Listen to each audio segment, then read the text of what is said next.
Well, ladies and gentlemen, welcome to our video of Mars transit. And this is the part C of Mars transit. I know it's been a while. I think I should have made this last week. But today we are going to talk about Mars dignity and Mars house rulership. Okay? So in the first video, the part A of this transit, we covered what Mars does through every houses when it transit. Then we talked about what Mars does when it goes over a certain planet. But today we are going to be talking about what happens when Mars rules a certain house. So what kind of effect will it give if it rules a particular house, whether it's a neutral house, good house, bad house, lucky house, whatnot. And for this, if you do not know what your ascendant is, what your moon sign is, what your moon ascendant is, all the other astrological details that you need to know for transit and studying the transit in your horoscope, for that, check out the links here. Check out my full astrological report, including my books, Astrology, Conjunction, and Aspects of the Speed of Light, including all my consultations here. And also, I'm very close to finishing up my book on Mahadashas, meaning the timeline in Vedic astrology that without it, Vedic astrology or part of it is like, unusable. So that's what we're going to do today. And so let's get started. So in transit, you have to understand that regardless whether it's Mars, Saturn, Sun, Moon, Jupiter, whatever planet that, you want to use in astrology for transit, you have to understand what house is it ruling? Because its true nature in the transit will come about through the house rulership. And for this, you also have to understand a very easy concept known as functional malefic and functional benefic. Meaning, does Mars or any other planet rules the 6th, 8th house with its Mool Trikon sign? 12th house as well, but 12th house is a very mild malefic house. I mean, my God, in my studies, 12th house has never really given really dramatic result. It's always the connection of the 6th Lord with the 12th Lord or 8th Lord with the 12th Lord that really gives that result. So if, let's say, Mars, in astrology, rules the sign of Aries, that's his main sign. And then his secondary sign is Scorpio. So you can think of it, Aries being his home and Scorpio being his vacation home. We as human beings or entities feel much more comfortable when we are in our own home, not our vacation home. We know the vacation home is our home, but still there's more comfort there. So we become more powerful. So this is why each planet has a certain Mool Trikon sign. So when Aries is in the 6th house, 8th house, 12th house, and then Mars transits in your house. So Mars is what it's doing. It's bringing certain challenges in your horoscope, certain obstacles. It's like a transit becomes this obstacle course that you have to go through. And many people be like, oh my God, my Mars is ruling the 6th house with his Aries sign. Oh, I'm doomed. No. Remember, nobody is spared with good or bad transit of planet. Whether it's you, whether it's the president of this country, whether it's Bill Gates, whoever, they all go through positive, negative transits. But what this does with Mars is that, let's say if Mars ruling the 6th house with a sign of Aries, what it's going to do, it's going to bring kind of like challenges to the house that it transits. Meaning you're going to have to face, you're going to have to become an athlete, a warrior, a soldier, and a fighter when Mars transits a certain house. So like for a Scorpio ascendant person, Mars rules the 6th house. So wherever Mars transits, it's time to fight. It's time to pick up your weapon and fight.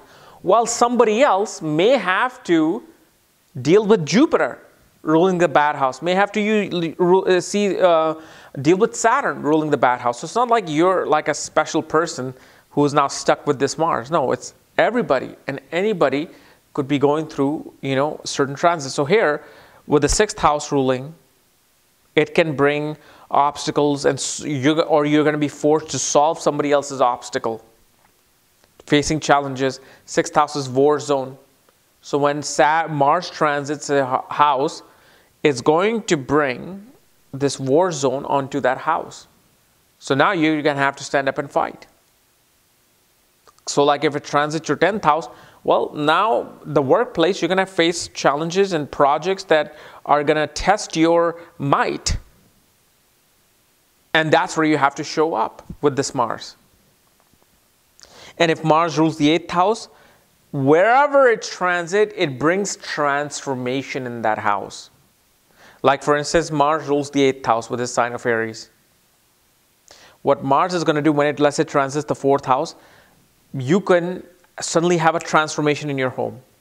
Either you could have suddenly a new home, you may have to fix something suddenly within your own home, or you're going to have to put some sort of an addition into the home. You can suddenly leave home. So if let's say Mars transits the 4th house and the Lord of the 4th house is in the 12th house, what's going to happen is suddenly Mars is going to make you go to foreign lands. So transformation is happening.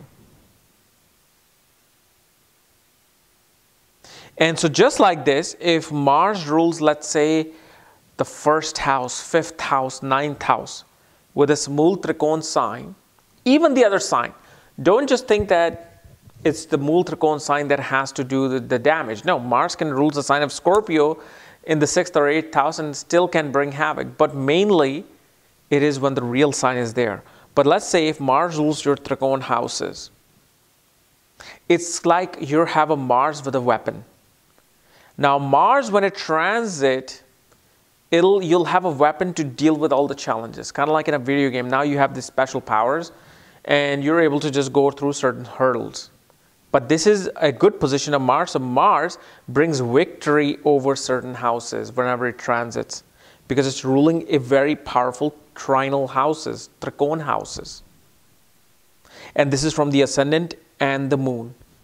So in transit, as you know, we study transits from the ascendant and the moon. So wherever it's ruling from the ascendant or the moon, both of those things will be coming active. So if it rules the bad house from the ascendant, good house from the moon, then you will see good results in this house and challenging results in the other house. That's how you would study this Mars transit. But in the trinal houses, it definitely brings a sense of luck and sense of ability to go through any challenges and conquer those challenges. If Mars rules the Kendra house, 1st, 4th, 7th, and 10th houses, that you are always grounded and you're always solid when Mars transits your horoscope. You're able to go towards those things and conquer them and find yourself victorious over those things. And Mars ruling the Kendra houses shows that you build the pillar in each house that it transits.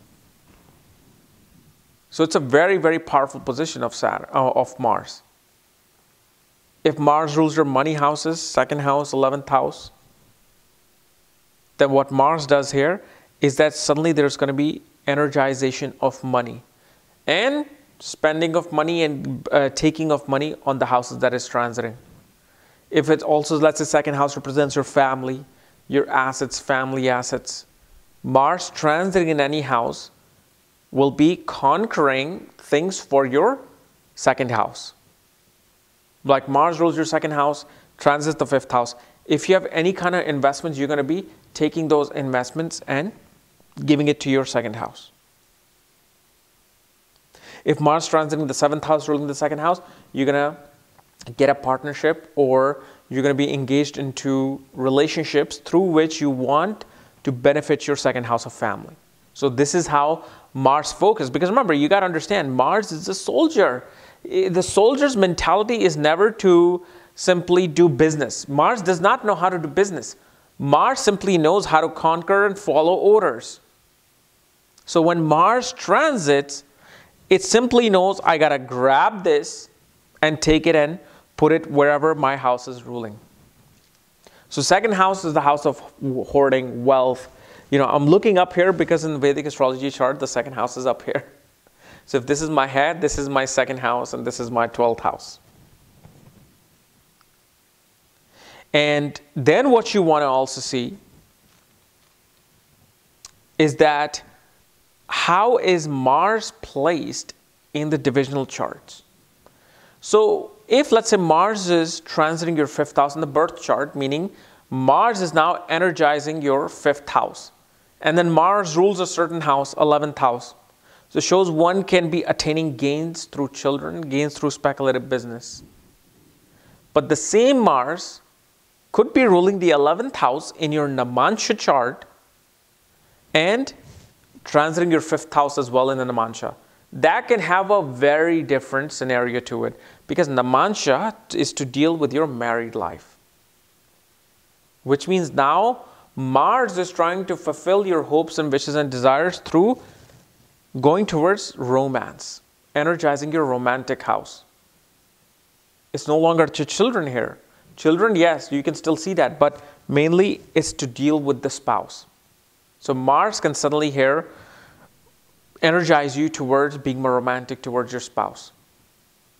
Let's say in your Dasamsa chart, Mars is ruling the 11th house and is transiting the 5th house, which shows that in this time period, Mars is going to bring people under you to follow you, because 5th house is children, right, in our birth chart.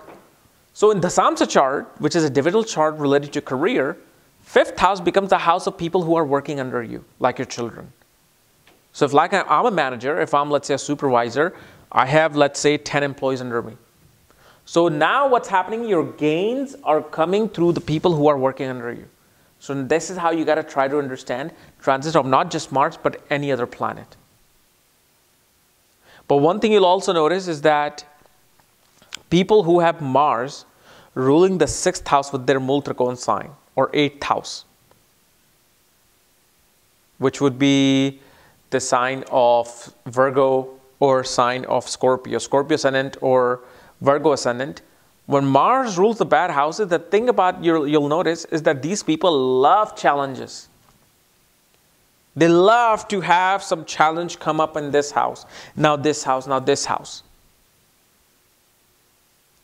And this does not mean that all throughout your life, Mars is going to be bad or bring challenges under you. Because remember, this is again has to be fine-tuned with that eye of astrology. Because even though Mars is a bad ruling house in your horoscope, a positive planet might be looking at it somehow at all times. Other planets are transiting too. They are kind of neutralizing, diverting, or increasing the effect of Mars. This is why it's such a complicated game that it's not really a game. It's not it sounds fun, but it really is very mathematical, scientific, analytical, this game of astrology. And then you also have to understand what is the dignity of Mars in your Namansha chart. So Mars rules the bad house, but if it's powerful in the Namansha, meaning that you're always going to somehow defeat your enemies and you're going to somehow always defeat the obstacles that come in front of you. So kind of like, let's say, if you're an athlete, like you're Michael Jordan, it's playoff time. It's finals time. It's game-winning shot time. Mars is transiting your 10th house, meaning your reputation is on the line. If you do not win this game, you will not win a championship, and you're going to go down in the history book as a loser. Well, now Michael Jordan feels more energized. All right, this is a challenge. Let's do it. Let's take care of this. If Mars is badly placed and then Mars rules the 6th house or 8th house with his Multrikon sign, what will happen is this person will be crunched under the pressure and the challenge of Mars. So if they'll be like, oh my God, I got to shoot this ball in 3 seconds. Otherwise, I will lose this game and I will lose the championship. They will crumble under. Their hands will shake and they'll throw an air ball. So these are the things you have to understand, and this is something you have to quickly see, and over time in practice, you'll be able to see this within 10 seconds. Like, okay, Mars is placed here, it's placed here, and it's placed there. Its true dignity is this. It's ruling the challenging house, and is transiting the 11th house, meaning that this person will face a challenge and they'll defeat that challenge, and through that they will attain recognition in their life. They will attain awards and praises in their life, because that's what 11th house is second from the 10th house. It is the gains of your career, what you're doing outside. So this is how you want to understand this. And trust me, this is very, very simple. Once you know astrology, at least for even 1 year, just trying to study charts, read things, watch my videos, you'll be like, okay, now I understand it. For a new person who are watching this video for the first time, yeah, it'll look like a trigonometry problem, but after a while it just becomes 2 plus 2. Okay, so guys, this was my analysis of Mars through house rulership with this transit. If you're new to my channel, subscribe below. And again, if you want to know where your Mars is placed, where your other planets are placed, what the transits are in your ascendant, what's happening right now, for that, check out the links here. Check out my full astrological report, my books, consultations. Otherwise, we'll see you tomorrow. Bye-bye.